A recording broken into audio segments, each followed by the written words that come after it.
El tema que vamos a desarrollar el día de hoy es el derecho de propiedad y los actos relativos de propiedad inmueble. Para ello contamos con la presencia de un especialista en el tema, abogado por la Universidad San Martín de Porres, con maestría y mención en Derecho Civil y Comercial por la misma Casa de Estudios, con un doctorado en la Universidad de San Martín de Porres, docente universitario en dos universidades, en San Martín de Porres y la Universidad Privada del Norte, conferencista en temas diversos como derechos reales, derecho inmobiliario, entre otros. Adicionalmente es socio del estudio Valareso y Montaña Abogados. Con ustedes, el doctor José Valareso Reyes, por favor, recibámoslo con un fuerte voto de aplauso.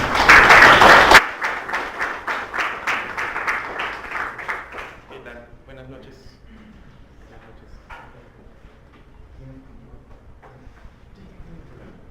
En primer lugar, permítanme agradecer la invitación de la prestigiosa revista Cátedra Lex para poder iniciar durante estas sesiones este diplomado sobre el derecho registral inmobiliario.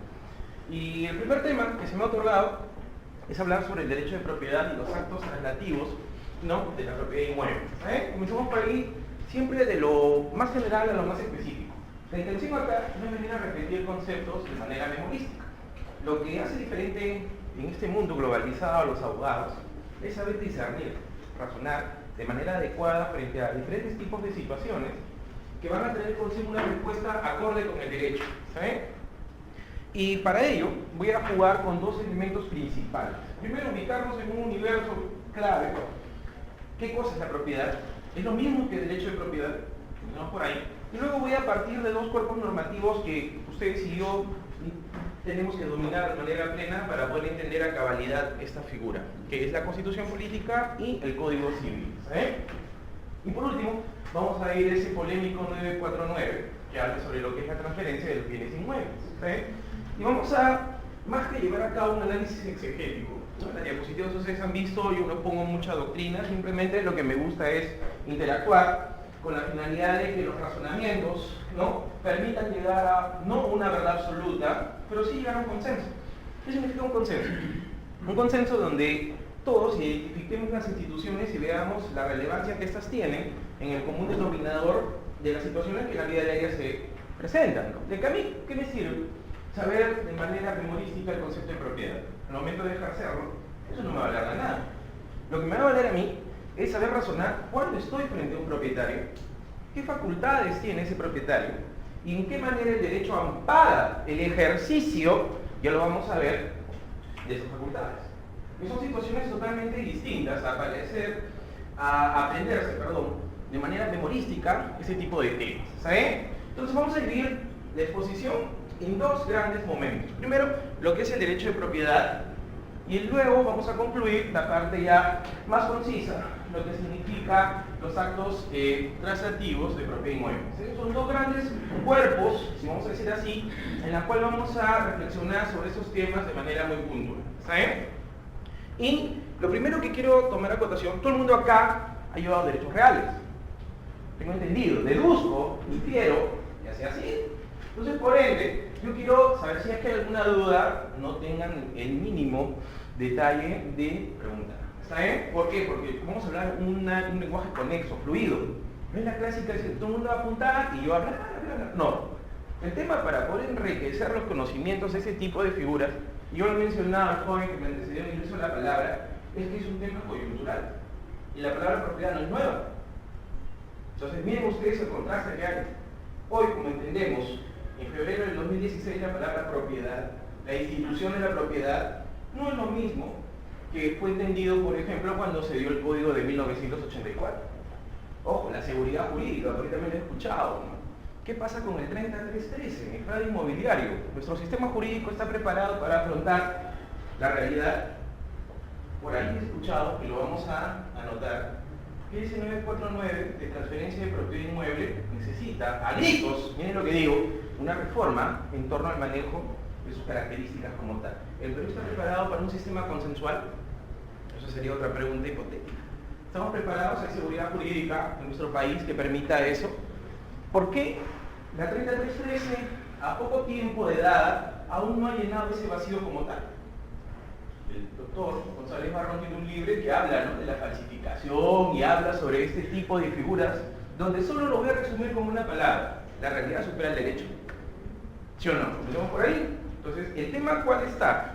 Es saber identificar de manera plena ese tipo de situaciones y alcanzar conjuntamente, ustedes y yo, llegar a una verdad de razonar y aplicar esos conceptos, no de manera memorística. No es el mejor abogado aquel que se memoriza el Código Civil, sino el que sabe utilizar las normas de manera apropiada frente a un hecho de la vida real. ¿Saben? Entonces comencemos con una idea muy general para ir deduciendo algunos temas de manera apropiada. ¿Saben? Y la primera situación que quiero analizar con ustedes es lo siguiente. Ubiquémonos en el espacio.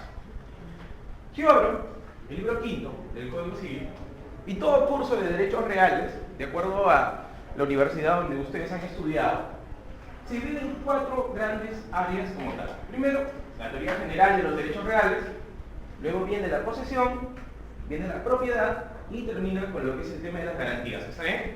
Ubiquémonos, o sea, esas ustedes las 4 columnas sobre las cuales descansa, miren lo que digo, el estudio de los derechos reales en el Perú, de manera ad hoc en el Código Civil, porque hay normas complementarias, ¿sí o no?, que van en cierta manera a ese universo, ¿no?, complementándola como consecuencia natural del paso del tiempo. Pero si yo comienzo a razonar en torno a los derechos reales, 4 instituciones o 4 partes básicas como columnas se van a configurar de manera plena. Primero, vuelvo a repetir, la teoría general de los derechos reales, y vamos a encontrar el numerus clausus, ¿sí o no? ¿Por qué los derechos reales en el Perú son números clausus? ¿Por qué no podemos adoptar la figura de números apertos? Primera gran pregunta como tal. ¿Sí? Luego, los bienes, ¿sí o no? La clasificación de los bienes, luego vienen lo que son los frutos, los productos, ¿sí o no? Y ahí acabamos la primera parte como tal. La transferencia de propiedad inmueble. Nosotros estamos hoy, 4 de febrero, enmarcados todavía en una clasificación vetusta. ¿Qué significa eso? Trasnochada, antigua. Son los bienes muebles e inmuebles. ¿Sí o no? Comencemos por ahí. Ya el doctor Avendaño, que fue uno de los padres que hizo el libro quinto del Código Civil, planteaba ya en 1965 que ese tipo de clasificación romanística basada en el tema del desplazamiento era ya muy arraigada, si decimos así, a la tradición, pero ya no respondía a las exigencias de la vida donde se estaba desarrollando. ¿Sí? Comencemos por ahí. Hay que razonar. Ya planteaba en aquella época, miren, que los bienes se dividieran en registrados y no registrados. ¿Sabes? Es decir, vamos al registro, que sea un aliado de los derechos reales para traer consigo una frase clave de 2 palabras: seguridad jurídica. ¿Ya? Miren cómo estamos razonando. En ningún momento estoy leyendo diapositivas, estamos memorizando cosas. Hay que razonar nada más. Pero luego, ustedes saben que se dio la ley de la garantía mobiliaria, ¿no? Tan discutida, por un lado dicen, no, que necesita reformas, hay proyectos de leyes que buscan en cierta manera adecuarla a la realidad del Perú, pero dentro de los puntos buenos y malos que tuvo esa ley, hizo ciertos acomodos, si podemos decir así, en el tema de la clasificación de los bienes. Antes, ¿no?, un buque era considerado un bien inmueble, un avión era considerado un bien inmueble.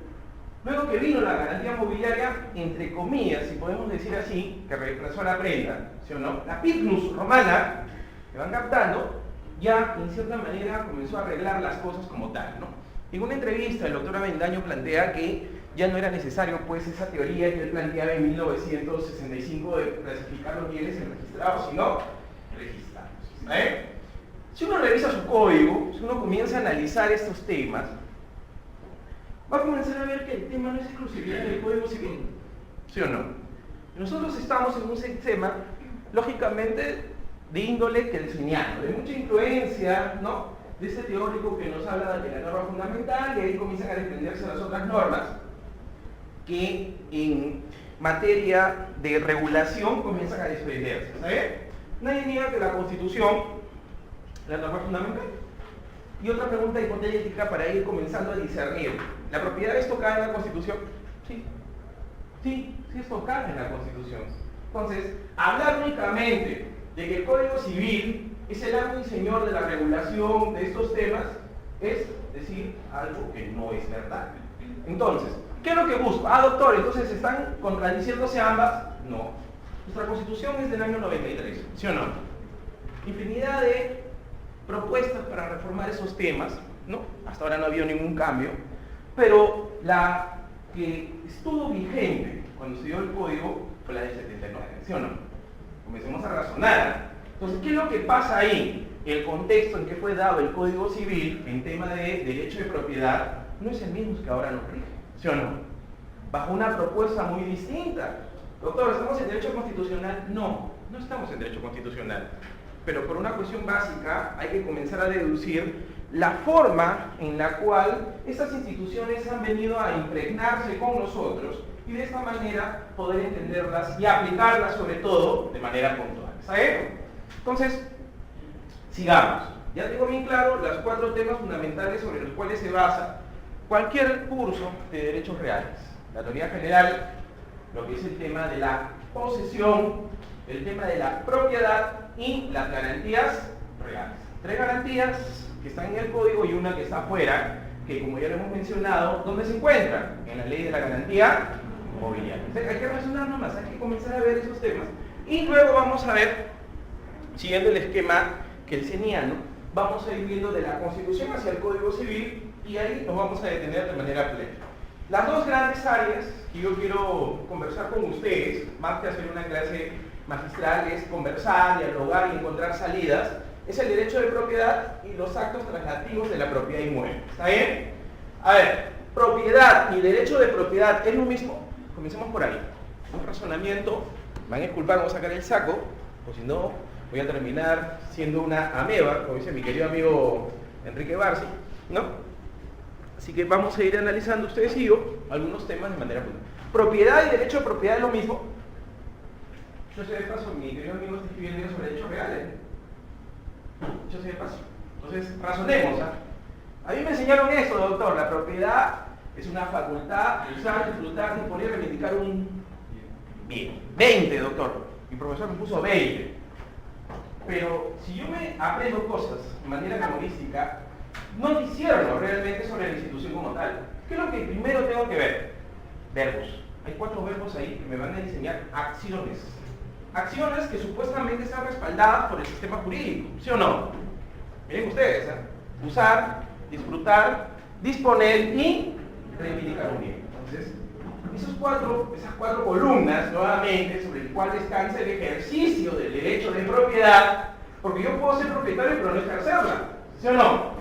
Miren ustedes, ¿cómo estamos discerniendo? Porque hay gente, ¿qué es la propiedad? Usar, disfrutar, disponer. Pero hay gente que es propietario pero no ejerce eso, pues, ¿sí o no? Entonces, una cosa es el ejercicio del derecho de propiedad, una cosa es el derecho de propiedad y otra cosa es la propiedad en sí, ¿sí o no?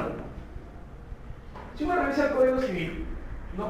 Lo que vamos a encontrar en la tercera parte de la estructura del libro quinto es el concepto de propiedad o de derecho de propiedad. ¿Alguien ha tenido su Código Civil? De manera plena.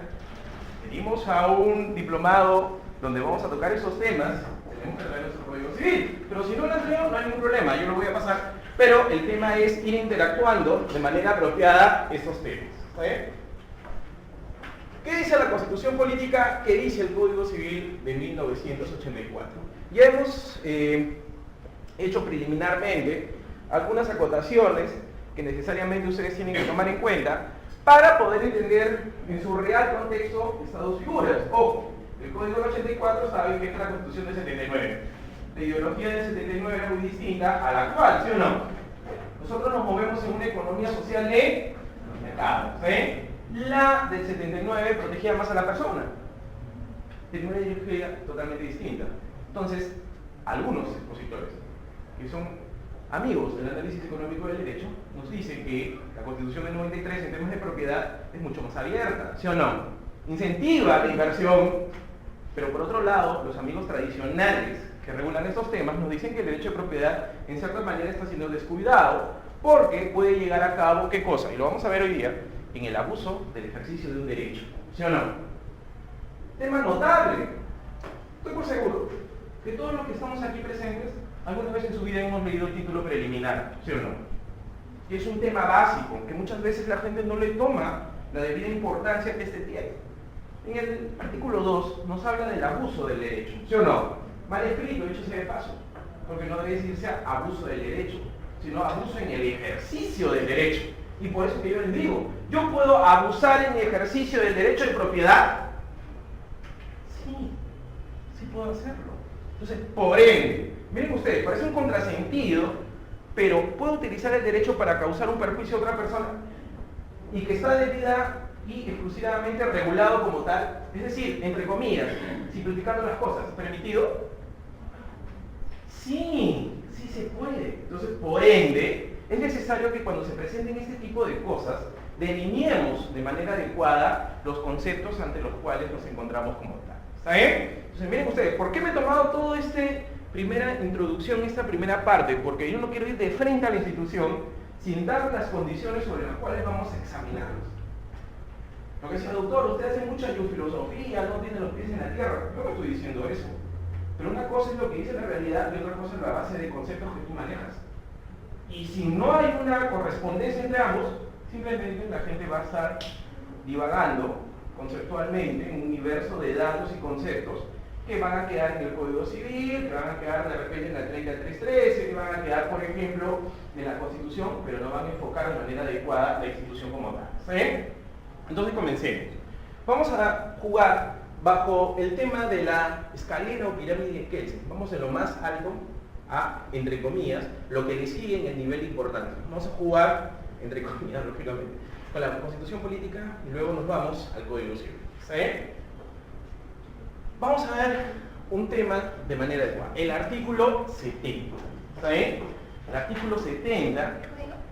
Sí, gracias. El artículo 70, un artículo, si podemos decir, bastante polémico, en cierta manera. Esa es su estructura, ¿está bien? Pero yo no voy a leerlo, pues, y vamos a hacer un análisis literal. Tengo entendido que ustedes, toda la mayoría, manejan con solvencia los métodos de interpretación jurídica, histórico, comparativo, ¿no? Teleológico, exegético, ¿no? Literal. Pero, justamente, vuelvo a reiterar, eso es lo que nos hace diferentes los abogados buenos y los abogados malos, pues. ¿Cómo ganamos un proceso? Repitiendo la norma, interpretándola de acuerdo a nuestra conveniencia. Y eso es así, por eso que nos contratan. Y hacemos ver al juez que la verdad que nosotros estamos proponiendo es la correcta, y no la de la otra parte en la cual nosotros estamos cayendo en una situación de litis. Acuérdense siempre eso. Entonces, si yo tengo, ¿no? Vamos a aplicar el que puede lo más, puede lo menos. El amparo, la protección jurídica en la Constitución, por ende el Código Civil también tiene que someterse a eso. ¿Sí o no? Razonemos.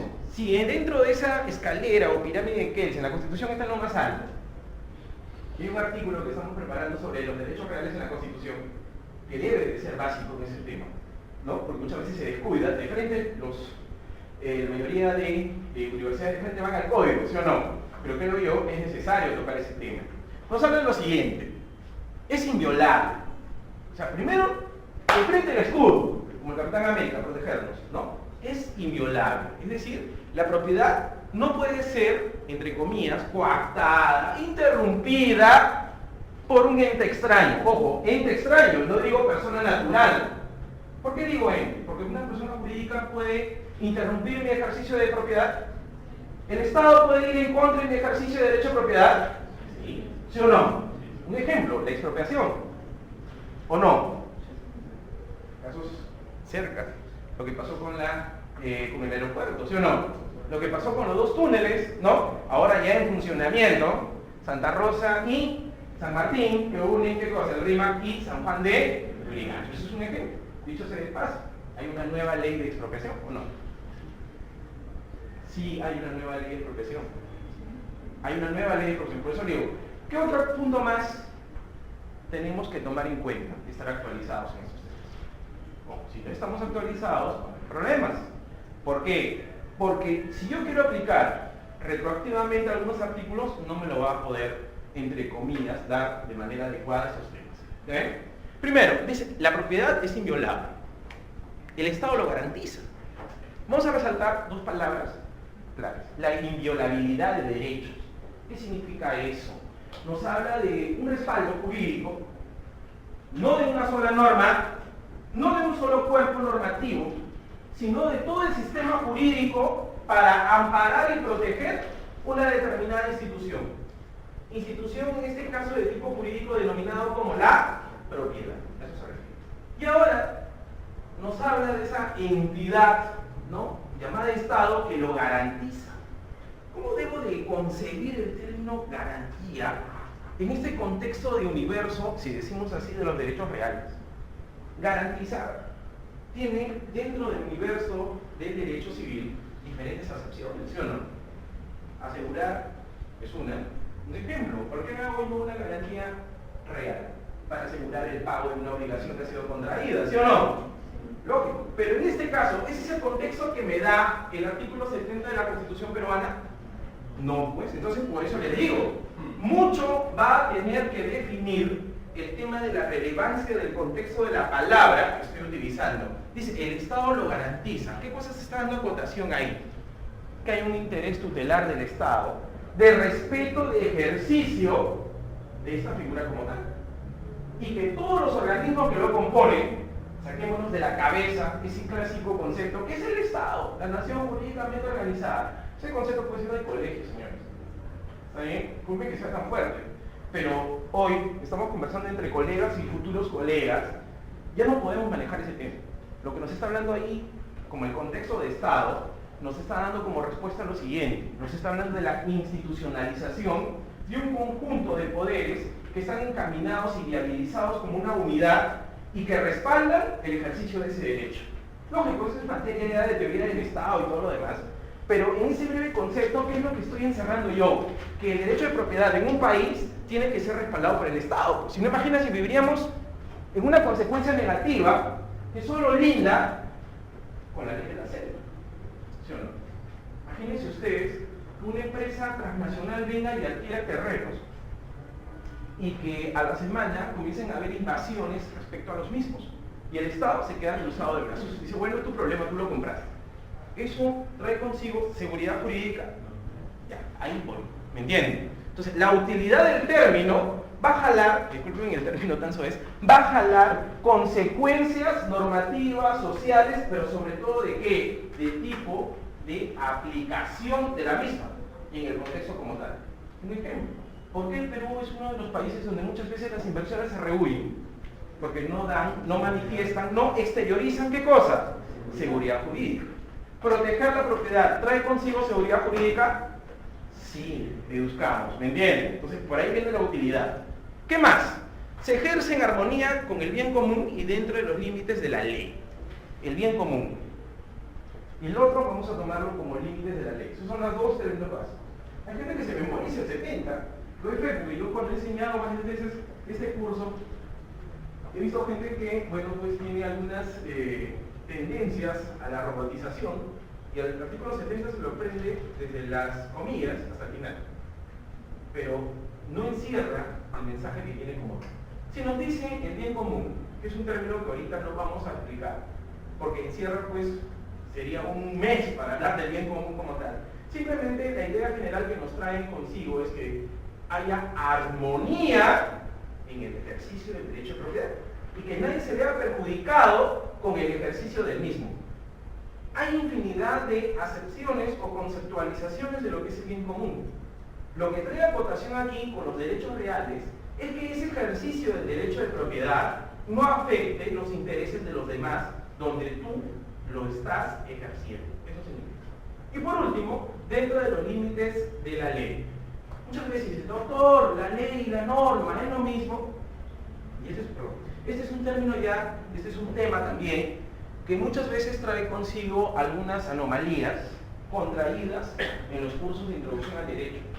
En los clásicos libros, ¿no? Que nosotros, hoy también soy estudiante, he estado sentado igual que ustedes en una carpeta, y manejo también la bibliografía que se ha estado dando en esas épocas. Y lo que nos sabe es lo siguiente, ley y norma es lo mismo. No, la ley es un tipo de norma. En un clásico libro del maestro Marcial Ruiz, bueno, para fines didácticos vamos a utilizar el término norma y ley como si fuera lo mismo. Lamentablemente hay gente que dice, norma y ley es igual. No, la ley es un tipo de norma. Un decreto legislativo, doctor, es ley, no es ley, pero sí es norma. Entonces, por ende, si nos dice, dentro de los límites de la ley, a lo que se refiere es lo siguiente, y eso puede ser una futura modificación del artículo 70, dentro de los límites que impone el sistema jurídico como tal. Ese es el contexto donde yo tengo que moverme respecto a la idiosincrasia o mensaje que me quiere dar el artículo en esta parte. Se dice, dentro de los límites de la ley, dice el doctor, ¿qué significa eso? O sea, que va a haber una ley que me va a decir, no hagas esto. No están diciendo eso. Hay gente que dice, no, si la ley no lo dice, sí lo permite, ¿no? Aplica unos criterios a contrario sensu, ¿sí o no? Por ende, ¿qué es lo que te está dando a entender en esta parte como tal? Dice, dentro de los límites de la ley, ¿sabes qué? Todo el mundo te protege, todo el mundo te respalda, el sistema jurídico para que puedas ejercer lo que es el tema del derecho de propiedad, pero, eso sí, siempre y cuando el sistema jurídico lo permita, como esas fronteras, si decimos así, donde se va a mover el ejercicio adecuado sin afectar, ¿qué cosa? Los intereses de quiénes, de los demás. A eso ¿saben? Luego dice, a nadie puede privarse de su propiedad sino exclusivamente por seguridad nacional o necesidad pública declarada por ley. Y bueno, ya viene ya la segunda parte de lo que es el tema de la expropiación, ¿sí o no? Y acá viene otro tema polémico que hay que razonar ustedes y yo. La expropiación ha sido infinitamente analizada, ¿no? Como tal. Pero lo que tenemos que tomar como contexto, como mensaje subliminal que está como corazón de la institución, entre comillas, es que la expropiación tiene que ser justificada. Y no estoy hablando de pagarle, entre comillas, a una persona porque ella no va a seguir ejerciendo la propiedad sobre el bien que ha sido materia de expropiación. Sino que lo que nos está diciendo ahí, de manera muy puntual, que solo en caso extremo tiene que darse. ¿Por qué? Porque la expropiación, si hablamos en términos a secas, ustedes y yo, lo que encierra es romper el ejercicio del derecho de propiedad de un ente, que puede ser una persona natural o jurídica, porque una persona jurídica también sobre él puede recaer expropiación o no. Lógico, ¿sí o no? Lamentablemente los ejemplos clásicos de Coquito dicen, María tiene su terreno al costado del aeropuerto. El aeropuerto, que está en una concesión, necesita ampliarse porque los vuelos que vienen a la capital cada vez son mayores y ya no hay espacio para recibir a tanto avión. Entonces, el Estado propone una expropiación del terreno de María. María, esos ejemplos, pues, los vamos a encontrar en el Coquito, pero vamos más allá. ¿Una empresa puede ser sujeta a que sobre ella se pueda aplicar la expropiación, sí o no? Claro, por eso te digo, la realidad supera el derecho. Si vamos a estar en esos clásicos ejemplos de personas naturales, no está mal para el inicio del estudio de estos temas, pero debe buscarse más allá del contexto de la realidad como tal. ¿Saben? Vamos avanzando un poquito más rápido. Simplemente dos situaciones que justifican, vuelvo a resaltar estos temas, que son la seguridad nacional o la necesidad pública. Vamos a poner un clásico ejemplo que suelo tocar en mis clases de derechos reales. Andamos en guerra, Dios no quiera, con algunos de nuestros países vecinos que nos queremos tanto. ¿Saben? Como no pongo nombre porque puedo herir susceptibilidades, pero supongamos, yo soy un hacendado fronterizo en uno de los departamentos, usted ponga el nombre, en el sur, en el norte, en el este, lógicamente, y viene el ejército y me dice, ¿sabe qué? Yo necesito tu hacienda para poder en ese lugar un hospital de campaña. Ese sería un ejemplo, ¿sí o no? De necesidad pública o de seguridad nacional, porque no dice ni. Dice, apliquemos un poco de lógica jurídica. Ahí lo que está viendo es una exclusión, ¿sí o no? ¿O no? Lógico, es decir, no son dos situaciones que van de manera conjunta, sino que ellas por separado y diferencialmente pueden, ¿qué cosa? Presentarse. En ese caso sería, ¿qué cosa? ¿Necesidad pública o seguridad pública? Seguridad. ¿Y necesidad cuándo sería? Cuando tengo que poner un hospital público, pues, ¿sí o no? O tengo que poner una carretera, supongamos. Vamos a poner otro ejemplo de los que ponemos en clase siempre. Yo me caso con una chica de Huánuco. Y resulta que su papá de la chica, como regalo de bodas, nos da así un rancho así como la Ponderosa, ¿no? De bonanza, me da así, claro, inmenso, que no se sabe hasta dónde llega. Dice, donde pongas tu dedo, ahí queda chico, dice. Y resulta que quieren hacer una ampliación, entre comillas. El Ministerio de Transporte y Comunicaciones toca mi puerta y me dice, señor Valares, usted y su esposa, ¿no? Ah, ya. Mire, queremos hacer por Guanajuato una carretera que llega hasta Brasil. ¿Y saben qué? Justo va a tener que partir en dos ese hermoso rancho que usted tiene. Y va a traer consigo que venga maquinaria, ¿no? Que venga explosivos para poder, justo en las zonas que ha ido Huánuco, saben que hay sierra y selva, ¿sí o no? Entonces, por ende, me parten ese hermoso rancho que me dejó mi suegro en dos, lo parte con una galleta. Entonces, ¿eso vendría a ser necesidad pública o seguridad nacional?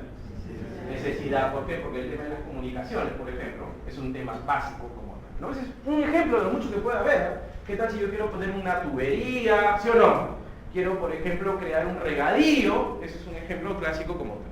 Luego dice, y acá viene el tema ya, si decimos así, polémico, que esa situación tiene que ser dada por ley, ¿no? Pues en ley, tanto, se declara, ¿no?, la expropiación sobre el terreno del señor Emilio Valareso, con la finalidad de ampliar la carretera Perú-Brasil. Eso sería un ejemplo. Otro, nos habla, y acá viene el tema de las polémicas, pues, y previo pago en efectivo de indemnización justipriciada que incluya una compensación por el eventual perjuicio. Y acá entramos, y esto no es materia del curso en sí, pero simplemente lo voy a tomar unos minutos para explicar algo en el tema de daños, perjuicio, responsabilidad de qué tipo, contractual o extra contractual. Miren ustedes, entonces, el tema de derechos reales y de propiedad, desde el punto de vista de la Constitución, no es solo memorizar un concepto, ¿sí o no? Miren, en estos minutos todo lo que hemos hablado, todo el contexto que engloba, que jala, que vincula esa institución de manera apropiada. Simplemente un minuto. ¿Qué es lo que te quiere dar a entender ahí? Normal, me vas a expropiar, entre comillas, me vas a quitar ese bien sobre el cual yo ejerzo la propiedad, pero eso no va a ser gratuito. Yo amo mi país, te regalo mi hacienda. No me des nada. De repente puede haber un arma filantrópica por ahí, por eso no dudo que puede existir. Pero ¿qué es lo que me está dando a entender ahí? Que tiene que haber una tasación. Doctor, ¿una tasación qué significa? Una evaluación, pues. Una evaluación que va a dar, entre comillas, un perito para expresar de manera adecuada el monto que el Estado me tiene que dar como reparación e indemnización. ¿Es lo mismo reparación que indemnización, doctor? ¿Es lo mismo reparación que indemnización? Vuelvo a repetir. Porque ese es otro talón de Aquiles. En todos los años de cátedra que he enseñado estos cursos, la gente confunde. Puede ser que haya otra posición muy respetable, pero solo voy a seguir un poco lo que planteaba el maestro Lizardo Trompado. La reparación e indemnización están en una posición de género especie. La indemnización es un tipo de reparación ¿de qué tipo? Económico. Hay reparaciones donde no interviene el dinero. Un ejemplo, ¿cuál sería? Una disculpa, pues. ¿Sí o no? Pongamos un ejemplo, ¿ya? Dramático, como eso, para poder captar las figuras como tal. Dice, profesor de la universidad sale con alumna de hotel aquí en la avenida universitaria. Y sale así, porque imagínate, con tal de vender, adiós las honras, ¿sí o no? ¿No? Mira, América Noticias tuvo, ¿no? Por citar un ejemplo, porque respeto que me merecen, claro, solo para temas educativos, ¿sabes? Porque hay gente, no, mire, hay que denunciarle al doctor que utiliza nuestra imagen, no, estoy para temas educativos, ¿ya? Quiero dejar bien claro eso, porque nunca falta alguien que muy susceptibles son, ¿no? Lo que me han dicho. Y, pues la verdad, pues primero hacer la acotación para que no haya consecuencias lamentables. Y, lógicamente, ¿qué es lo que había pasado? Era un familiar que había ido a recoger al hotel porque en mi casa, yo me voy a casar y ella es invitada, yo ya no podía tenerla en mi casa, entonces le alquilé para que vaya como testigo de mi boda como tal, pero como es un profesor conocido, ya, hay que primero embarrarlo y después, si él no es, simplemente unas disculpas públicas como tal. Esa es una forma de indemnizar un perjuicio, ¿sí o no? No, pues estamos diciendo que reparación. ¿Acaso yo le he pedido plata al canal? Miren cómo sí influyen los conceptos que muchas veces parece que en juego no llegan a ser comprendidos de manera general. Y uno de los exámenes de grado pregunta eso, yo soy jurado muchas veces, y la gente, no, malo, me quiere jalar, malo. O sea, no es eso, sino que una persona que quiere llamarse abogado en ese país no puede manejar a diestra y siniestra conceptos como si fuera pues un ramillete de palabras y hablar como tal, sino que uno tiene que tener la base conceptual de estos temas de manera propia.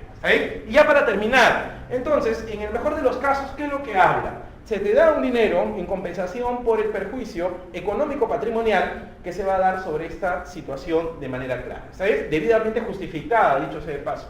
Hay acción ante el Poder Judicial para contestar el valor de la propiedad que el Estado ha señalado en el procedimiento expropiatorio. Dos palabras. ¿Este procedimiento de qué tipo es? Administrativo. Lo por ahí. Yo puedo atacar al Estado si él dice, oye, mira, la poderosa o ese rancho que te hemos quitado, simplemente cuesta para el Estado, lógico. Yo he trabajado en el Estado y sé que siempre es un tema bastante delicado el tema del pago. Dices, no, cuesta $20.000. Para mí no, para mí cuesta $200.000. ¿Puedo yo impugnar esa situación? Sí, sí puedo hacer. Eso es lo que te está dando como mensaje final en el artículo 70 como tal. ¿Ya? Vamos a seguir avanzando, porque la idea es tener bien claro.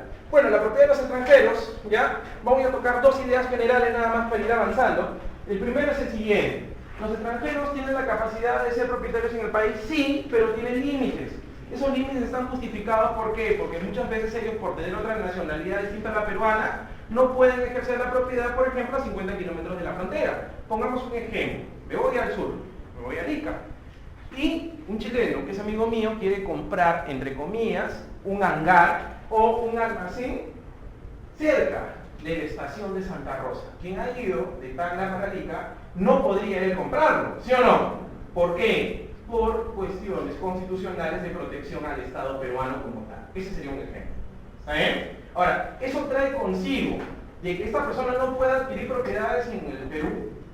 No. En Lima, él podría comprar tranquilamente un hangar, sí. Un almacén, también. Pero ¿por qué pone esa restricción? Hay muchas justificaciones. La que es viable nos habla por cuestiones de ¿qué? De seguridad jurídica, seguridad nacional. A eso. ¿Ya? Luego, ¿qué cosa nos dice? Que ellos no pueden invocar la protección diplomática para poder defender ese derecho, que nadie dice que no lo tenga, pero que no lo puede ejercer, que es muy distinto. Y aquí voy a tener un minuto nada más. Yo puedo tener el derecho, pero no ejercerlo. Doctor, ¿y con eso me prohíbe? No. Lo que te está diciendo es que el ejercicio es la concretización de ese derecho, de acuerdo al contexto geográfico, social y el momento. Por eso que ustedes han manejado lo que es la aplicación de la norma en el tiempo. Eso se estudia en título preliminar, ¿no? Y en introducción al derecho también, en qué momento puedo aplicarlo de manera adecuada. ¿Está bien? Por último dice, sin embargo, dentro de los 50 kilómetros de la frontera, los extranjeros no pueden adquirir ni poseer, ojo, o sea, no pueden ser ni propietarios ni poseedores. Yo le alquilo a un chileno un almacén a Sara Palavera, ¿no? Con el respeto que me merece esa empresa. ¿Ya? Estamos en Tacna. Y para la campaña escolar comienzan a traer sus contenedores y como ellos no pueden comprar un almacén en Tacna, yo sí lo compro, porque soy peruano. Yo se lo alquilo. ¿El alquiler es una forma de posesión? Sí, sí, sí. Él puede alquilar y poseer, ahí se estaría configurando esa situación, ¿sí o no? ¿Podría ese contrato de alquiler caer en una situación de nulidad? Sí, lógico, pues, si estamos hablando que ellos no pueden poseer, el alquiler es un tipo de posesión, ¿sí o no? Lógico, por eso hay que ir razonando con ejemplos. Y por último nos dice, ¿no? Tierras, minas, bosques, aguas, combustibles, ni fuente de energía directa ni indirectamente. Indirectamente, ¿cómo sería? El tema del alquiler. Es un ejemplo básico. Individualmente ni en sociedad, bajo pena de beneficio del Estado. Doctor, un ejemplo, este es derecho societario, pero nos va a ilustrar de manera plena. Yo y mi amigo chileno hacemos una empresa. Escribimos en registros públicos acá, en SUNAT si quieres. Y en sociedad podemos comprar un almacén, entre comillas, un hangar, dentro de los 50 kilómetros de Tacna. No, de acuerdo a ese ejercicio que estamos haciendo, y para eso las clases son así, no repetir, sino discernir. No podría él participar de esa situación. ¿Me entienden? ¿Y el Estado qué podría? ¿Quitarnos como tal? Sí, a mí me indemnizaría y a mi amigo también, ¿no? Aunque él estaría en una situación de perjuicio mayor, pues. ¿Por qué? Porque él sabía, al someterse a las leyes peruanas, que él estaba impedido de ejercer en sociedad, adquirir un bien dentro de los 50, ¿qué cosa? Kilómetros. ¿Está bien? Y por último nos habla, el Estado puede hacer una excepción. El derecho a ser adquirido se exceptúa en caso de necesidad pública expresamente declarada por decreto supremo aprobado por el Consejo de Ministros conforme a ley. Simplemente vamos a cerrar este artículo con una reflexión. En el caso de necesidad pública, supongamos, ahora que está de moda el virus del Zika, pero vamos a ponernos en otra situación más extrema. Tumbes está infectada de Zika y viene un empresario colombiano. Ojo, no estoy diciendo que tiene que ser del país aledaño, ¿sí o no? Ojo, eso también tú tienes que discernir. No te está diciendo, oye, el que está en la frontera, por ejemplo, de Ecuador no puede comprar, pero sí un brasileño. Este está diciendo extranjero, ¿sí o no? Y extranjero quiere decir que no sea peruano, nada más como requisito sine qua non. Entonces, viene un colombiano y dice, bueno, tú me necesitas agua. vamos a hacer un pozo. Miren, hay agua, minas, ¿sí o no? Puedo jalar cualquiera de esas figuras como ejemplo, ¿ah?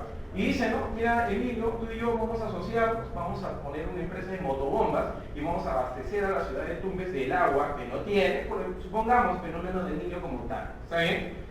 Eso puede aprobar el Estado peruano dentro de los 50 kilómetros que yo y mi socio colombiano tengamos una empresa que abastezca de agua a toda la región de Tumbes. Sí, ¿por qué? Porque estaría justificada en una situación de ¿qué? Necesidad pública. El agua, y esto es derecho constitucional, es catalogado como un derecho fundamental, ¿sí o no? Es una de las nuevas generaciones, inclusive, que está trayendo consigo una explicación mucho mayor. Lógico, lo que tiene que tener en cuenta es el respaldo de ¿qué? Del Consejo de Ministros. Es decir, el presidente no se quema solo, ¿o no? Hablando así en términos generales, coloquiales, el presidente no se está quemando solo. ¿A quién está jalando? A sus ministros. Es decir, una para todos y todos para uno, ¿sí o no? Y eso ya es otro tema común. Ya, vamos a hablar la última parte, porque estas restricciones, en razón de seguridad nacional, de establecer temporalmente prohibiciones específicas para la adquisición, posesión, explotación y transferencia de determinados bienes. Vamos a poner un ejemplo. El cobre es un mineral que muchas veces sirve para la confección de armas. ¿Está bien o no? ¿Ya? El cobre. Y el cobre, en nuestro bendito país, se encuentra en la región del sur, Toquepala. ¿Puede ser? Claro, geografía, señor, ¿un abogado tiene que saber geografía? Sí, un abogado tiene que saber geografía. Dios no quiera de aquí en un futuro, ustedes son asesores de minas, dice, tiene que usted ir a Toquepala y tomas tu carro y te vas a la selva. No puede, ¿sí o no? Entonces, una cuestión básica, y discúlpenme, porque hay gente que dice, no, yo no tengo nada que ver con geografía. Uno tiene que saber. Dios no sabe más adelante ustedes a qué actividad van a tener que asesorar. Recuerden, no todo es litigio. Va a haber, estoy más que seguro, de acá a un tiempo, cuando ustedes sean colegas y los que yo son, van a dar fe de lo que estoy diciendo. Van a tener que saber manejar transversalmente diferentes aspectos. ¿Qué es lo que nos está diciendo? Este tema de la restricción y prohibición, que no es lo mismo, ojo, comencemos por ahí, ¿eh? La restricción, ¿qué significa? Por ejemplo, durante todo el año ningún chileno va a poder comprar en Toquepala, en Tacna, si decimos así, ¿no? O en Moquegua, en Cuajone, etcétera, el cobre, durante el año 2016. Esa es una restricción, una prohibición que jamás se le va a vender. ¿Me entienden? La gran diferencia, ¿dónde está? En la incidencia del permiso de adquisición. Si supongamos, porque ellos están en camino ya a lo que es el tema de la modernización, el desarrollo, etcétera, pueden producir armas, pueden producir aviones. Uno de los elementos principales, ¿cuál es? El cobre. Vamos a un ejemplo. Entonces, estamos ayudando al rival, ¿me entienden, no? El razonamiento es eso. Pero dentro de dos figuras básicas. Una cosa es la restricción y otra cosa es la prohibición. La prohibición, discúlpenme el término, es más contundente, es decir, no por ningún medio. La restricción puede ser temporal, estacionaria, es decir, motivada por diferentes situaciones muy distintas como otras. A eso se refiere. ¿Ya? De manera apropiada. Vamos a ir avanzando, ya, porque esto no es análisis constitucional de la propiedad, sino es un curso de derecho de propiedad y actos dispositivos. Y vamos a terminar con lo que son los bienes de dominio y uso público, explicando lo siguiente, que son inalienables, o sea, yo no puedo vender o comprar, imprescriptibles, eso ya pasó el tiempo, ¿no? 10 años, de mala fe, de buena fe, ya. Por ejemplo, supongamos, ese parque pasó 10 años, yo soy poseedor de calle, me lo van a agarrar, no, yo no puedo aplicar eso. ¿Me entiendes? ¿No? Parece algo ilógico. Vamos a poner un ejemplo, nada más, ¿sabes? Con el perdón de los... Me voy a Huaraspis, al Parque Nacional, ¿no? De Huascarán, o me voy aquí nomás, a las Lomas de la Chay, ¿sí o no? Que son lugares que tienen una categoría distinta, Reserva Nacional, Parque Nacional, ¿sí o no? En realidad hay que saber eso, ¿ah? Y resulta que sobre ellos yo puedo aplicar, ¿saben qué? Un bien de dominio público y de uso público. Yo digo, oye, ese parque, yo estoy viviendo 10 años ahí a prescripción adquisitiva. ¿Puedo aplicar eso? De mala fe. ¿La invasión es una prescripción adquisitiva de mala fe o no? Lógico, por ahí comencemos. ¿Puedo aplicar eso? No. Eso es lo que te está diciendo. Son inalienables y son, ¿qué cosa? Imprescriptibles. Y los bienes de uso público pueden ser concedidos a particulares conforme ley para su aprovechamiento económico. Una concesión. Y acá vuelvo a girar de que el tema de los derechos reales no únicamente tiene que ser el libro 15 del Código Civil. Una concesión, ¿a qué ramo del derecho pertenece? Al derecho administrativo, ¿no? ¿La OCE da concesión?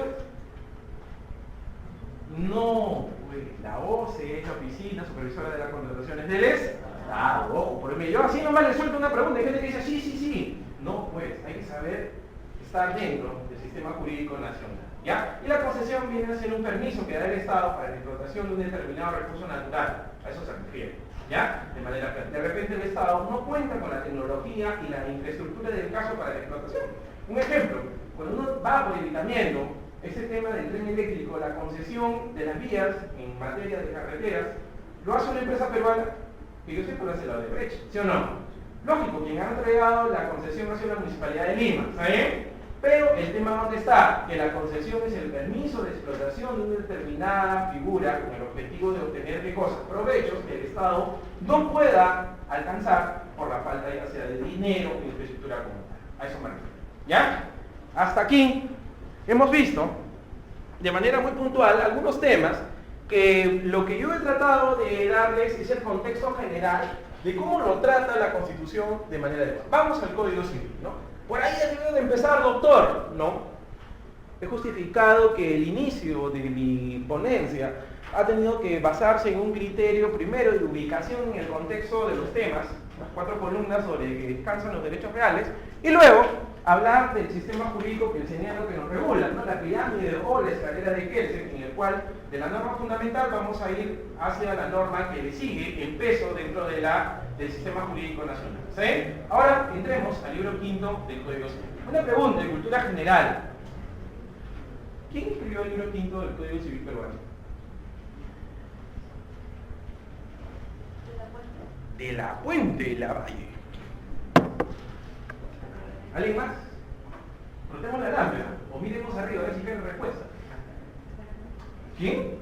Sin miedo, acá estamos para acá. Como siempre le digo a mis alumnos, en el salón equivoquémonos. Afuera, al daño no, a vendaño. Fueron 3 personas. Y esto es por cultura general, ¿ya? Y siempre es bueno conocer porque la idiosincrasia en nuestro país nos lleva siempre a conocer cuál es la mentalidad de la persona que se dio el trabajo de tener ese conjunto de normas que regulan estos temas. Fueron 3 personas. Jorge Avendaño, presidente de la Comisión de Derechos Reales del libro quinto. Estuvo el maestro Max Arias de BPC, conocido por todos, inclusive hay un auditorio acá abajo que lleva su nombre. Y otra eminente maestra sanmartina, que en paz descanse y que Dios goce, Lucrecia Meich. Ellos 3 inspeccionaron el trabajo, luego vino la comisión, lógicamente, revisora, ¿no? Que trabajó del 80 al 84, y hicieron el libro quinto del Código Civil como tal. Ellos 3 se podría considerar a ambos los padres del libro quinto del Código Civil. ¿Saben? Recuerden siempre como cultura general, porque estamos entrando ya al 923 del Código y por eso quiero comenzar con un poco de historia para tener bien centrados los pies sobre la tierra sobre esos temas. ¿Qué más? Comencemos. El Código Civil no comienza con la propiedad, ¿o sí? Por eso que me tomé el trabajo en la parte introductoria de la clase a establecer ciertas cosas de manera puntual. Comienza con la teoría general de los derechos reales, viene la posesión, la propiedad y termina con ¿qué? Con las gracias, ¿ya? Eso, por favor, jóvenes, llévenselo a la tumba. Tenemos que saber el contexto sobre el cual se mueve el libro quinto del Código Civil. Es decir, doctor, ¿usted va a empezar por la parte 3? Sí, pues, porque la materia de exposición es el derecho de propiedad, ¿sí o no? Entonces vamos a comenzar con lo que dice el artículo 923 del Código respecto a este tema. Y miren lo que dice. Dice, es el poder. Pero, doctor, ¿que yo soy He-Man? No. No está diciendo yo tengo el poder, ¿sí o no? Porque la palabra poder dentro del contexto jurídico tiene muchas acepciones. Y en esta parte que estamos, que es la parte de ciencia política, ¿sí o no? Tiene otro contexto muy distinto, ¿sí o no? Entonces, resumen, ¿cómo tengo que entender la palabra poder dentro del contexto de los derechos reales que me concitan como tal? Poder es la facultad de concretizar esos 4 verbos que van a regular de manera plena, confeccionar, materializar lo que es la propiedad en su ejercicio. ¿Qué significa eso? Dice, la propiedad es un poder jurídico. No dice que es un poder de hecho. ¿Qué es lo que nos está dando a entender ahí, doctor? Que esa facultad que yo tengo de ejercer esos 4 verbos tiene un respaldo, ¿dónde? En nuestro sistema jurídico. Empecemos por ahí. ¿Está bien? Recuerden, la palabra poder, dentro del contexto jurídico, tiene muchas acepciones.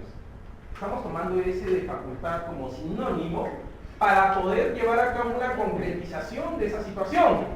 Porque el poder tiene muchas acepciones, desde el punto de vista de la ciencia política, etc. ¿Sí? El poder en acto jurídico significa otra cosa, ¿sí o no? ¿Sí o no? Por eso le digo, hay que saber ubicarnos en el contexto adecuado de la palabra para poder enriquecer nuestro vocabulario jurídico. Sigamos. Dice, es el poder jurídico que permite usar, disfrutar, disponer y reivindicar un bien. Debe ejercerse en armonía con el interés social y dentro de los límites de la ley. La primera parte trata de esbozar 4 verbos. Y un verbo, que apliquemos un poco del contexto de la norma, que sé que acá todo el mundo es erudito, eximio, ducho, en el manejo de cómo está constituida una norma, y ustedes deben tomar en cuenta que la norma se rige bajo la identificación de los verbos, que son las acciones, que materializándolas la van a concretizar donde la realidad. Yo puedo ser propietario, nos está dando a entender, ejerciendo esas 4 funciones de manera plena. ¿Son excluyentes, doctor? No. ¿Qué es lo que nos está dando a entender ahí? Que las 4 tienen que ir de manera conjunta, vinculadas, unidas, porque van a reflejar ¿qué cosa? Que tú seas catalogado como ¿qué? Como propietario. Nunca te olvides de eso. Eso es básico. Usar, disfrutar, disponer y reivindicar el bien.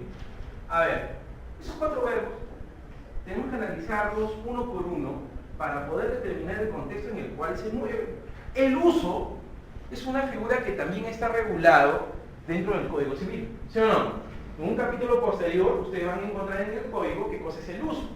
Pero lo que nos está dando a entender en este contexto general es que la persona que ejerce el derecho de propiedad materializa esa actividad en la realidad. Ese es usar. Frente a los demás, llevar a cabo actividades, ¿no? Inclusive dice, el que usa se presume propietario, ¿no? Pues eso ya es posesión. Pero lo que traigo como mensaje es el siguiente: es materializar actos sobre el bien que me permitan reflejar decisiones sobre el mismo de manera adecuada. Usar, porque disfrutar, ¿qué viene a dar en ese contexto? Los provechos, ¿sí o no? Yo uso una camisa, ¿sí o no? Frente a ustedes estoy utilizándola. ¿El provecho cuál viene a ser? Si es nueva, la gente se va a fijar en mí, ¿sí o no? Eso viene a ser un disfrute, un provecho. Es un resultado positivo del uso del bien, el disfrute, ¿está bien? Luego nos dice usar, disfrutar, disponer. Esa palabra subrayémosla y concentrémonos en esa figura de manera adecuada. ¿Qué significa disponer? Dentro del contexto del mundo, del universo, los derechos reales, lo que nos está dando a entender es lo siguiente: disponer es tomar decisiones sobre los destinos. Si yo quiero lo regalo, ¿sí o no? Si yo quiero lo rompo, si yo quiero lo destruyo. Pero la decisión que yo tomo sobre él no puede ser, si decimos así, cuestionada. Eso viene a dar a entender eso. Y por último, reivindicar, ¿no? Eso va de la mano con la acción reivindicatoria, que es la figura clásica que se utiliza para volver a ejercer el derecho de propiedad sobre un bien. Y reivindicar, vamos a utilizarlo como sinónimo de reclamo, ir ante la autoridad y solicitarle que el derecho de propiedad que ya no ejercemos por X razones pueda volver a nosotros y continuar en qué cosa, en su ejercicio.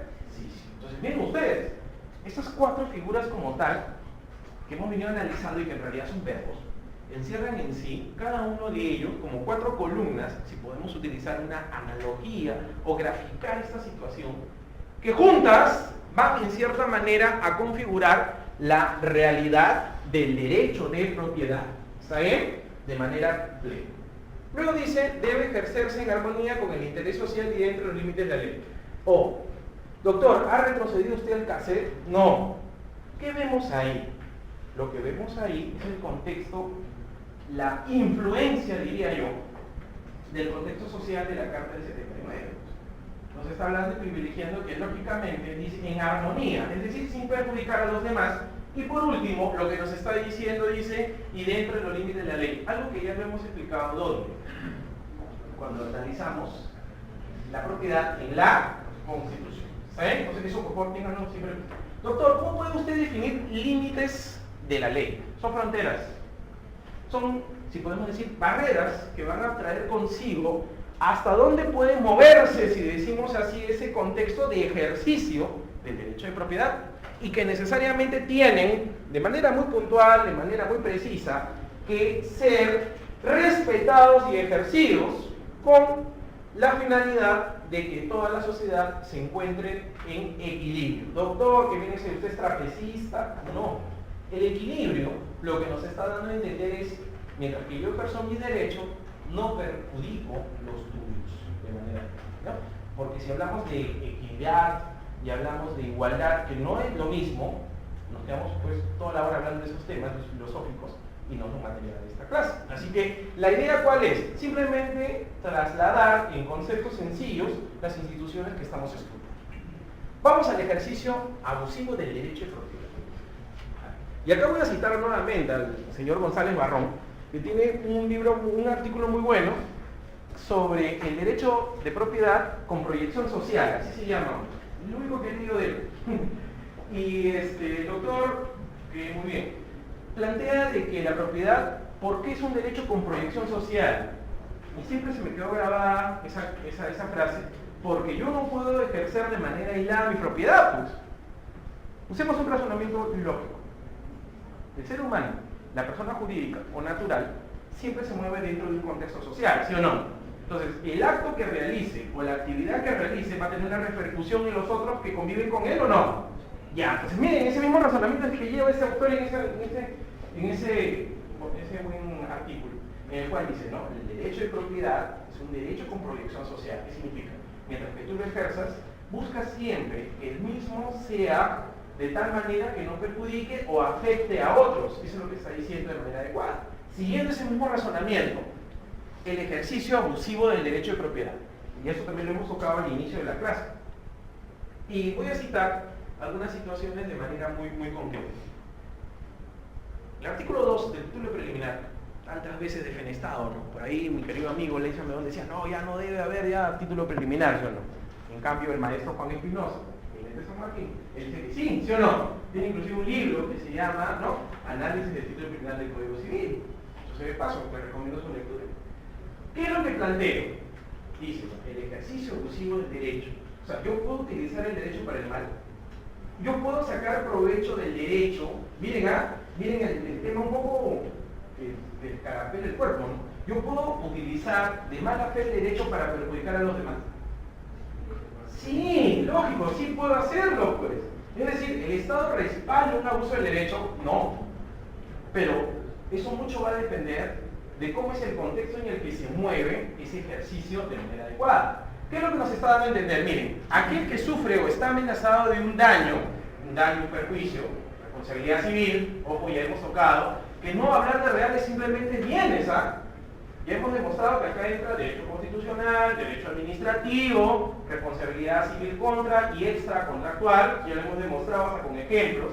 ¿Qué significa esto? Dice, aquel que sufre o está amenazado, subrayemos esas dos palabras, está amenazado. ¿Qué significa esto? Que en cualquier momento se puede producir, pues.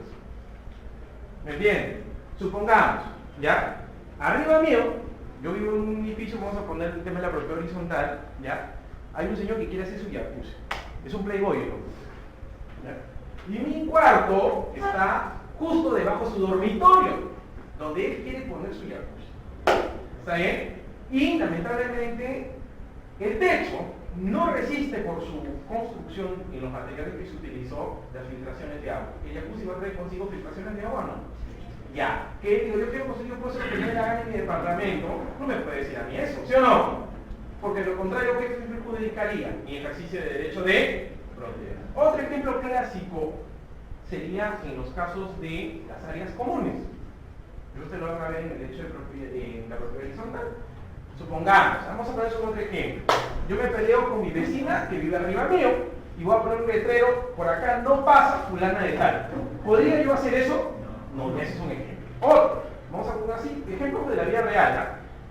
Todos los vecinos tenemos derecho al último piso a colgar nuestra ropa en época de verano para que seque más rápido. ¿Saben? Ya, miren, vamos a poner un ejemplo. Y yo me peleo con uno de mis vecinos y hablo con la junta de propietarios y ponemos ahí, está prohibido que fulano de tal utilice los cordeles porque nos ha caído mal y ha jugado mal a todos los propietarios. ¿Podría hacerse eso? No, a eso me refiero. ¿Saben? Miren ustedes, son ejemplos así de la vida cotidiana que jalan consigo ejercicio abusivo, ¿qué cosa? El derecho de propiedad. Bien claro dice esto, porque otro excede o abusa en ejercicio de su derecho, puede exigir que se restituya al estado anterior o que se adopten las medidas del caso sin perjuicio de la indemnización por los daños irrogados. Irrogar es producir. ¿Ya? Y vamos a poner un ejemplo. Ahora que está de moda las construcciones, ¿no? Tenía acá por Plaza San Miguel y creo que el cable Lima crece para arriba, ¿no? Me parece que está bien, ¿no? Igualito que cuando uno voy, yo trabajo en la Universidad de San Martín, cuando uno pasa por el óvalo Grau, por la Universidad de Lima, pues es un poco más de que me ha caído un misil, porque todo lo que ve es polvo, ¿no? Entonces, ¿el tema cuál es? Y vamos a razonar ahí. Yo no quiero venderle pues a esas inmobiliarias mi casa, que me la dejó mi tatarabuelo, que fue héroe de la guerra con Chile, que tiene ahí su foto con Miguel Grau, etc. ¿Ya? Vamos a poner un ejemplo. Y resulta que a mis dos lados hay dos inmobiliarias fuertes, que están haciendo un edificio de 40, 50 pisos para arriba. Y no me dejan dormir. No me dejan dormir. Construir trae consigo ruido, ¿sí o no? Ya, ¿qué tal que yo soy Batman, que en la noche no duermo? ¿Ya? Por eso digo, hay que ponernos en esos casos. No duermo en la noche yo tengo pues anomalías, que me quedo ver toda la noche pues con el cable de películas, ¿no? Etcétera. Y en el día duermo, y en el día son las construcciones. Si uno analiza, hay un cartel que dice, ¿sí o no? De 8 de la mañana a 5 de la tarde, de 8 de la mañana a 3, son paneles informativos, se llama. Ustedes ya van a ver cuando lleguen sus cursos de Derecho de la Construcción, el Derecho Urbanístico, que es un tema que está relacionado al Derecho Real. Tú no puedes saber Derecho Urbanístico, no puedes saber Derecho Urbano, si no sabes Derecho Real, dicho sea de paso.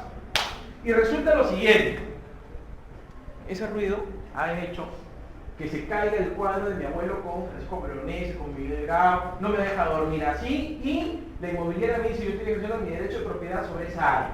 ¿Puedo hacerlo? ¿Puedo hacerlo? Ya, vamos a poner otro ejemplo más, menos polémico, dicho sea de paso. Ahí dice, sin perjuicio de la indemnización por los daños irrogados, ¿no? Que se restituya al estado anterior o que se adopten las medidas del caso. Vamos a poner un ejemplo. Yo soy rimense, ahora vivo en Surco, pero durante 30 años viví en el Rima. Y conozco las bondades que tiene ese distrito como tal, que hace poco ha sido nuevamente revalorizado, ¿no? Con es el tema del paseo de mis padres descalzo y todo lo demás. ¿Qué tal si yo me compro una casa al costado de la Plaza de Hacho? No me gusta la tauromaquia, ya, pues pongamos por ahí. Pero me compro una casa al costado de la Plaza de Hacho y viene el INC. ¿Existe el INC? No, existe el Ministerio de Cultura. El INC ya no existe. Ojo, hay que tomar en cuenta eso, ¿ah? Ve cómo los hago caer. Simplemente pongo el nombre de una institución. Por eso hay que estar actualizados. El INC ya no existe, existe el Ministerio de Cultura, que está acá, donde era el Museo de la Nación, ¿o no? Todo el mundo ha pasado alguna vez por Javier Prado y Aviación. Ya, ahí está el Ministerio de Cultura. Vamos a poner un ejemplo. Quieren arreglar, porque es de la época del virrey Amati Junior, ese lugar tan hermoso que es la Plaza de Hacho. Y traen tanquetas, y traen todo tipo de vehículos con arena, granito, etc. Y mi casa es de la época colonial. ¿Ya? Son balcones antiguos, criollos, entre comillas. ¿No? Y resulta que cada paso de esa maquinaria, entre comillas, parece que para mí es el fin del mundo. Y se cae mi balcón, y se caen mis estatuas, y se cae mi tele. No importa, era de quincha mi casa porque tenía mi plaza ahí, mi pared. Ya. ¿Eso es un daño, eso es un perjuicio? ¿Ah? Ya, ahí es un ejemplo con respecto a lo que es la indemnización por los daños irrogados. Ahora, que se restituya al estado anterior.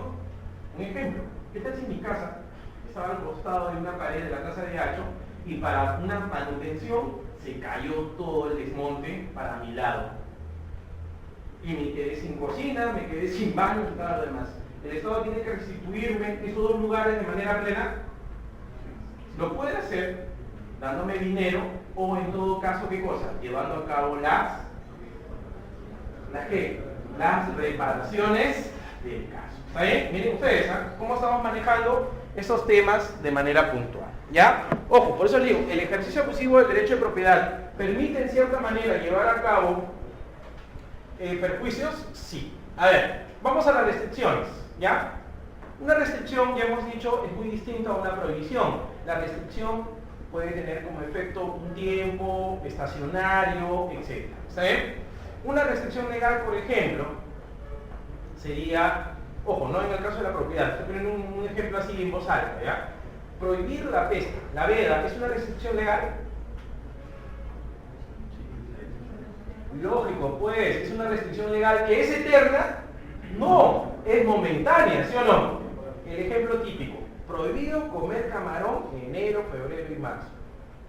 ¿Es una restricción legal o no? Ya, ¿por qué se hace? Porque se busca un fin común. ¿Cuál es? La preservación de esa especie. Ese sería un ejemplo. ¿Está bien? Miren, una cosa es una restricción y otra cosa es una prohibición. ¿Qué nos dice? Dice, las restricciones legales, ahora sí ya vamos a nuestro tema, de la propiedad establecidas por causa de necesidad y utilidad pública o de interés social no pueden modificarse ni suprimirse por acto jurídico. ¿Qué significa eso? Miren, yo les he dicho, para entender el contexto de los derechos reales, no solo tengo que basarme en lo que son los bienes, sino jala, disculpen el término tan soy, jala qué cosa, otros conceptos que están vinculados. ¿Qué significa? Lo siguiente. Dos pilares, necesidad pública e interés social, jamás van a ser modificados por un acto jurídico o un acuerdo entre las partes, a eso se refiere. Supongamos, la Alameda de los Descalzos y las estatuas que están ahí de la época romana no pueden ser vendidas por una persona, por un particular, pues, ¿sí o no? Eso sería un ejemplo. ¿Por qué? Porque ese lugar tiene categoría de lugar histórico, de santuario, etc. A eso me refiero. ¿Sí? Por eso bien claro dice, las restricciones legales de la propiedad establecidas por causa de necesidad y utilidad públicas o de interés social no pueden modificarse ni suprimirse por acto jurídico. Como decía el maestro José León Baleanara, el padre del libro segundo del Código Civil, el acto jurídico, la manifestación de voluntad de crear, regular, modificar o extinguir, ¿qué cosas? Relaciones jurídicas, ¿no? En mis épocas yo también tuve que aprendérmela de esa manera, pero el tema en sí, el mensaje es el siguiente. El acuerdo de voluntades. ¿La persona jurídica tiene voluntad? A ver, bien, ya vamos a ver, porque el clásico ejemplo es María y Emilio firman un contrato para vender una estatua al Espada de Bolognesi, supongamos, ¿no? Ese es el clásico ejemplo, pero pongamos otro ejemplo. El lugar donde está enterrado, supongamos, miren, estoy hablando en voz alta, está enterrado José María Eguren, ¿ya? Va a ser vendido por mi persona sin respetar, si decimos así, el acuerdo que él dejó con el Ministerio de Cultura. Miren, no es realidad eso, solo estoy poniendo un ejemplo. Estoy poniendo un ejemplo para poder captar. Dice, utilidad pública, interés social o necesidad. No pueden modificarse ni suprimirse por acto jurídico. Yo construyo una carretera para tener conectado un determinado poblado, ¿está bien? Como tal, y por acuerdo, por compra-venta, porque la compra-venta es un tipo de acto jurídico patrimonial, ¿sí o no? Síganme todos. Yo digo, no, mira, ese espacio donde dice ese camino, ya no te lo quiero dar, pues. Lo quiero vender a un particular. ¿Todo el mundo ha leído acá El mundo de Sancho y Gajén? Bueno, la literatura y derecho también está conectada, es comedia. Esa obra de Ciro Alegría habla sobre un pueblo llamado Rumin. Rumin era una comunidad campesina que es comprada por un gamonal, Álvaro Amenábar, ¿saben? Que mediante argucias les roba el derecho de propiedad de estos comuneros, ¿me entiendes? Un ejemplo, ¿cuál sería? Basándonos en utilidad o interés social. El agua de donde vivían los comuneros, entre comillas, ha sido vendida a este gamonal y cada vez que quieran ellos tener acceso a ese manantial para proveerse de agua, sus derechos van a ser, ¿qué cosa? Restrictivos. Entonces, cuando hay una necesidad, una utilidad o un interés social, yo por acto jurídico no puedo, ¿qué cosa? Impedir. Eso es lo que consta. ¿Está claro? Ojo, son ejemplos en los cuales las voluntades no pueden estar en un mayor peso que un fin social o común, pues. Eso es lo que nos está dando a entender. Imagínense, ¿no? Ya, la gente que quiera respirar, yo le voy a cobrar $10. O sea, nadie va a respirar excepto que me tienen que pagar. Yo soy dueño del aire. Eso es ilógico, pues, ¿sí o no? Porque traería consigo la improbidad del desarrollo de ese tipo de actividad. ¿Qué tal si yo, supongamos, este es un tema ya totalmente tomado los cabellos, me pongo de acuerdo, por ejemplo, con una deidad y le digo, ¿sabes qué? Tú me vas a vender el aire que está acá en la Tierra, ¿está bien? Si no voy a ocasionar igual que como desaparecieron los dinosaurios, un meteorito y todo el mundo muere acá. ¿no? Tantas películas apocalípticas que hay, ¿sí o no? Entonces, vamos a poner ese ejemplo. Un acuerdo, un acto jurídico no puede estar por encima de ¿qué? De una utilidad, necesidad o interés de qué tipo. Eso tienen que tomarlo en cuenta de manera apropiada. ¿Saben? Último ejemplo, porque veo que la gente no mucho me ha captado.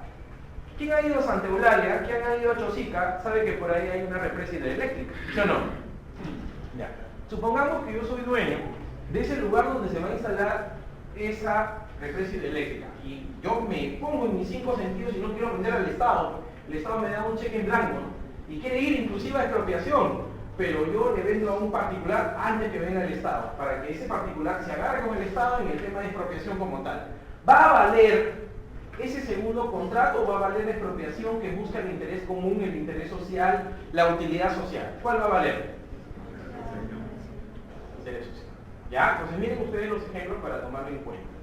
Vamos a ir viendo ya la parte final que trae consigo, si decimos así, un manejo más probable de esos temas y las restricciones convencionales. Dice, la propiedad tiene restricciones establecidas por acto para que surtan efecto respecto a terceros y deben inscribirse en el registro respectivo. ¿Ya? ¿Qué significa eso? El registro, ya lo van a ver ustedes porque dentro del temario le va a comenzar a ustedes a ver el tema de los principios registrales, que es declarativo, constitutivo, etc. Hay un principio muy básico que es el tema de la publicidad. ¿Está bien? Es básico.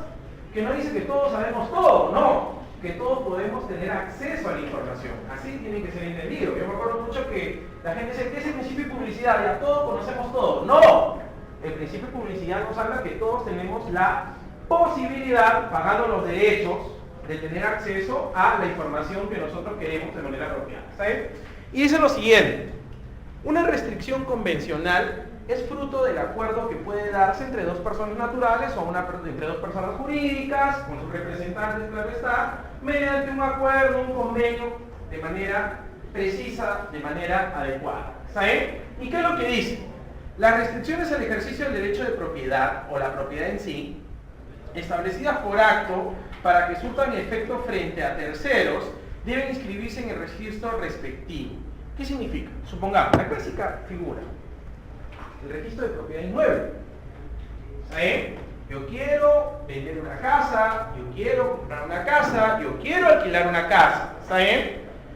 Lo que me está dando a entender, y bien claro lo dice, respecto a terceros, ese tercero, su propio nombre lo dice, no es la persona que está interviniendo en la restricción, primer punto. Que ese acuerdo lo va a afectar, sí. Ese efecto o esa situación o ese resultado, para que tenga valor para el sistema jurídico, ¿cuál es el requisito sine qua non? Tiene que estar inscrito ¿dónde? En el registro. Primero en el registro, primero en el derecho. Otra figura más importante, ¿cuál es? Primero en el tiempo, primero en el derecho. Entonces, para eso me sirve. Pues. Un tercero es aquel que no interviene en esa convención, en ese acuerdo, pero que va a haber efecto sobre él. Sí va a haber efecto sobre él. Vamos a ponernos un caso. ¿Ya? Y vamos a ponernos en un caso de manera muy puntual. 3 socios compran una casa. ¿Ya? Y 2 de ellos firman con una constructora un acuerdo en el cual el porcentaje que le falta o que le corresponde a ese tercero que no firmó ese acuerdo no se le dé hasta que sea mayor de edad. Esa es una restricción, ¿sí o no? Ojo, supongamos que esta persona, sus padres eran multimillonarios, pero fallecieron y está bajo la figura de un curador, y que ese curador, lógicamente, no tiene, entre comillas, no es tanto la devoción de los otros 2 socios. Entonces, esos 2 socios con la constructora dicen, esa tercera parte que le corresponde al chico hasta que tenga 18 años, o tenga una profesión, etcétera, las situaciones que plantea el Código Civil para ya poder valerse por sí mismo, no va a negociarlo hasta que tenga mayoría de edad. Esa situación de restricción, para que tenga valor, ¿dónde tiene que estar inscrita? En el registro de propiedad. Eso es lo que te está dando a entender. Es decir, toda restricción en el ejercicio de su derecho de propiedad va a ser valedero, lógicamente, siempre y cuando esté inscrita en los registros. A eso se refiere. ¿Ya? De manera puntual. Si no está inscrito, doctor, ¿se puede hacer valer? No se puede hacer valer. Bueno, la acción reivindicatoria, ya este es un tema inclusive hasta para una clase propia. Simplemente lo voy a tocar de la siguiente manera, es imprescriptible. La gente me puede decir, oye, ya pasó el tiempo y por ende yo ya no puedo utilizarla. No. Doctor, ¿y qué pasa con la prescripción? La prescripción tiene otra fisonomía. Lo que falta en una prescripción, ¿qué cosa es? La diligencia. No se olviden, lo que se protege en el derecho de propiedad es la diligencia. ¿Qué significa? En términos cristianos, el interés de la persona por ejercer su derecho de propiedad. El abandono, ¿no?, que es una forma en la cual también se pierden ciertos derechos, ¿puede caer en esta situación? Sí puede caer en esta situación de manera directa. ¿Ya? Dice, no procede contra aquel que adquirió el bien por prescripción, ¿no? Y prescripción y caducidad son materia de un libro del Código Civil, ¿sí o no? Pero lo que nos está dando a entender ahí, y tampoco es materia de analizar ese libro de manera plena, es lo siguiente, que el tiempo en el ejercicio de la acción reivindicatoria no tiene límites, siempre y cuando se hayan cumplido, y esto ya lo van a ver ustedes en su curso de Derechos Reales, que la persona que los ha adquirido lo ha sido cumpliendo con los cánones que dice la ley. Mala fe, 10 años, ¿sí o no? Propiedad inmueble. Buena fe, 5 años. Y si son bienes muebles, mala fe, 4 años. Y en buena fe, ¿cuánto? 2 años. ¿Ya? Entonces, ojo, eso por favor a tomarlo en cuenta. ¿Y qué cosa es la prescripción? El efecto jurídico del tiempo. No se olviden. No se olviden de manera plena. A ver, la expropiación tiene su legislación de la materia. Ya les dejo eso como materia de estudio para que tengan ustedes como base de que la normatividad ha variado. Ya ha variado, hay un decreto legislativo que lo regula de manera plena y que puede ser materia inclusive de una exposición de manera puntual porque hay cambios significativos en ese tema. Vamos a los actos translativos y con esto acabamos. Vamos al 949 del Código Civil, ¿ya? Y con esto, ¿por qué, doctor, usted se cita en el 949? Porque la materia de estudio no nos habla de la transferencia de bienes en general, nos está hablando de la transferencia de bienes de qué tipo, bienes y por eso me voy a concentrar ahí, esa es mi justificación, ¿saben? De manera plena para tener relevancia en el manejo de estos temas, ¿ya? Y vamos de manera puntual estableciendo algunos puntos para ir determinando. Dice, la sola obligación de enajenar. ¿Enajenar, doctor, qué es? ¿Compra-venta? ¿Enajenar qué cosa es, doctor? ¿Cómo? Transferir. Eso es enajenar. Porque miren, si no tenemos claros los conceptos, vamos a caer en saco roto. La enajenación dentro del mundo, del universo del derecho, y sobre todo de manera puntual en lo que es el tema de los derechos reales, tiene juega un papel sumamente básico. El alquiler es una enajenación. Sí, la enajenación no debe terminar únicamente en transferir. Es un traslado del ámbito patrimonial de una persona hacia otra. El ejemplo típico, el que todo el mundo saca 20, es la compra-venta. Pero el alquiler, la donación, ¿son ejemplos de enajenación? Sí, nunca se olviden. ¿Saben? Entonces, la enajenación, más que transferir a secas, es el traslado que se hace del ámbito patrimonial de una de las partes, no digo de una persona natural y jurídica, de una de las partes hacia otra, dentro de su ámbito patrimonial de manera puntual. ¿Ya? Por eso les digo, enajenar en el concepto jurídico tiene mucha importancia y en el de los derechos reales con mucha mayor razón. Es el traslado de dominio del ámbito patrimonial de una de las partes que interviene en una relación jurídica hacia otra. Por eso dicen, la compra-venta, dice, ya, la compra-venta es un ejemplo típico, pero el alquiler, la donación, también son ejemplos de enajenación, sí, lógicamente ahí intervienen otros atributos, pero de manera puntual lo que trato de dar a entender es que es un traslado de tipo jurídico, donde va a converger dos patrimonios de dos partes distintas, de dos o más partes distintas, a eso. ¿Dónde pueden encontrar más luz sobre ese tema? En un libro conocido por todos, Exégesis del Código Civil del maestro Max Arias-Chevron. ¿Sí? Dice, de enajenar un inmueble determinado hacia el acreedor propietario de él, salvo disposición legal diferente o pacto en contrario. Vamos a hablar de ese tema. ¿Qué es lo que dice? Doctor, ¿por qué vamos al notario a hacer una escritura pública de compra-venta? ¿Comprar o vender necesariamente trae consigo una escritura? No.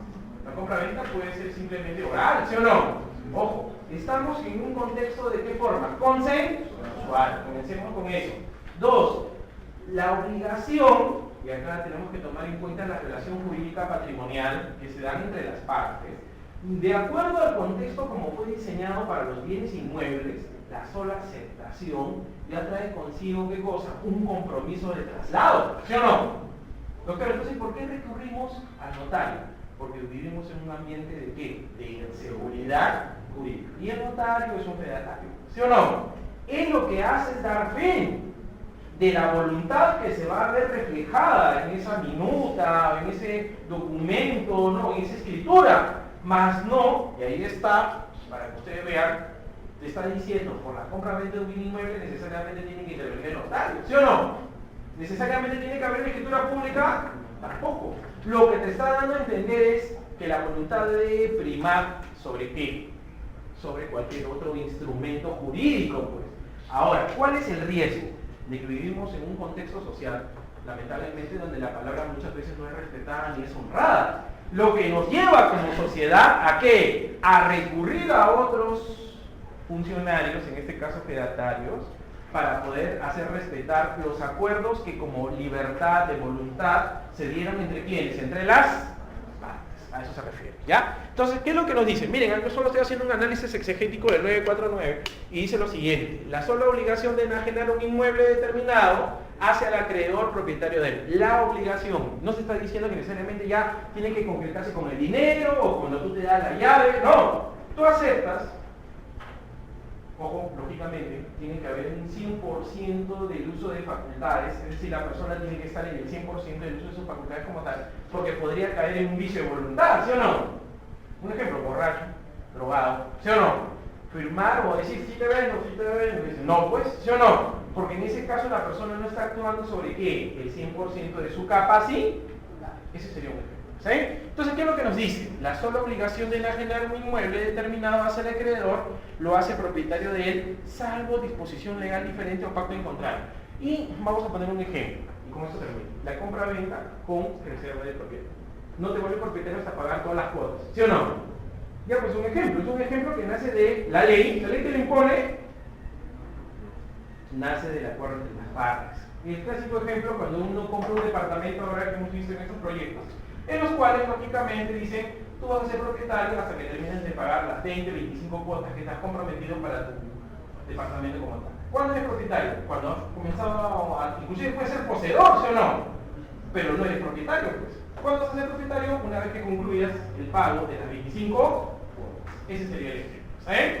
Bueno, chicos, ha sido un placer nuevamente estar aquí en San Marcos con ustedes, conversar sobre estos temas. Por mí sería pues quedarme hasta la madrugada. Pero por cuestiones de tiempo me he visto la necesidad de achicar, cuando me dan así la facultad de poder exponer, pues yo me quedo horas y horas en el salón de clase, muchas veces hablando sobre estos temas, pero mi agradecimiento en una noche de verano, ¿no? Como decía Becker, Shakespeare decía, no soy una noche de verano, decía Shakespeare, ¿no? Aprender, estudiar, valoro mucho ese compromiso que ustedes tienen, ¿no? Y agradecer nuevamente a la revista Cátedra Lex por convocarme, estar nuevamente con ellos y participar en los eventos que organizan, y siempre cuenten conmigo para cualquier duda, para cualquier situación académica, lógicamente, donde necesiten, ¿no?, esclarecer los conceptos sobre esta bella materia que es los derechos reales. Eso sería todo conmigo, muchas gracias y ya será hasta otra oportunidad.